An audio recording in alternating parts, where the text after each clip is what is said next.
মাগরিবের নামাজের পরে হাসবুনাল্লাহু নি'মাল ওয়াকিল এই দোয়াটা যদি 33 বার করে পাঠ করতে পারে, আল্লাহ পাক নগদে তাকে 4টা পুরস্কার দান করে দেয়। যেরকম সুবহানাল্লাহ।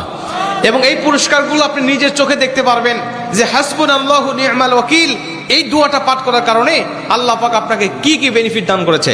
1 নম্বরে আল্লাহ পাক আপনার দুশ্চিন্তা, আপনার টেনশন আল্লাহ পাক দূর করে দিবে। আপনি যত বড় দুশ্চিন্তায় থাকেন না কেন, আপনার টেনশন আপনাকে একদম শেষ করে দিচ্ছে।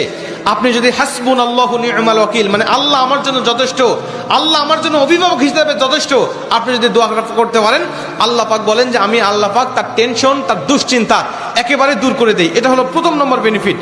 দ্বিতীয় নম্বর বেনিফিট হলো যে এই দোয়াটা যদি কোনো ব্যক্তি নিয়মিত পাঠ করতে পারে, রাসূল সাল্লাল্লাহু আলাইহি ওয়াসাল্লাম বলেন যে আল্লাহ রাব্বুল আলামিন তার বিপদ আপদ বালা মুসিবত আল্লাহ পাক দূর করে দেয়। এটা আল্লাহ পাক নিজেই তার জন্য সাহায্যকারী হয়ে যায়।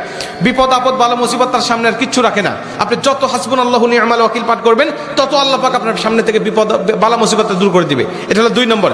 3 নম্বরে নবীজি সাল্লাল্লাহু আলাইহি ওয়াসাল্লাম বলছেন, যে ব্যক্তি হাসবুনাল্লাহু নি'মাল ওয়াকিল বেশি বেশি পাঠ করবে, আল্লাহ রাব্বুল আলামিন সে যদি কারোর দ্বারা জুলুম শিকার হয়ে থাকে, সে মাজলুম, তার উপরে কেউ জুলুম করেছে, তার উপরে কেউ কষ্ট দিয়েছে, তাকে এই কষ্টটা সে পেয়ে আল্লাহ পাকের কাছে হাসবুনাল্লাহু নি'মাল ওয়াকিল পাঠ করেছে, আল্লাহ পাক বলেন নিজেই আমি ওই মাজলুমের পক্ষে হয়ে যাই, জালেমের বিপক্ষে আমি আল্লাহ নিজের অবস্থানটা দাঁড় করা দেই। যেরকম সুবহানাল্লাহ। ভাই, আল্লাহ যদি আপনার পক্ষে দাঁড়ায় যায়, আপনার আর কিছু লাগে? আল্লাহ যদি আপনার জন্য সাহায্যকারী হয়ে যায়, আর কিছু লাগে? আপনাকে কোন জালিম আপনার উপর জুলুম করছে, আপনি হয়তো বা সেই জালিমের কাছে আপনি কিচ্ছু না, একেবারে তুচ্ছ, কিন্তু আল্লাহ তো তার থেকে অনেক বেশি শক্তিশালী। আল্লাহ পাক বলে যে আমি তখন ওই মাজলুমের পক্ষে দাঁড়া যাই, ওই জালিমের বিপক্ষে দাঁড়া যাই, আমি আল্লাহ আমার নিজের মতো করে আমি তখন বিচারটা শুরু করে দেই। যেরকম সুবহানাল্লাহ।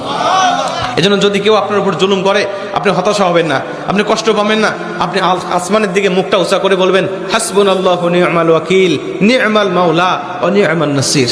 আপনি এই দোয়াটুকু শুধু পাঠ করবেন, দেখবেন যে আল্লাহ পাক আপনার সব হতাশা, সব দুশ্চিন্তা, সব টেনশন আল্লাহ পাক মুহূর্তের মধ্যেই আল্লাহ পাক আপনার দূর করে দিয়েছে। যেরকম সুবহানাল্লাহ।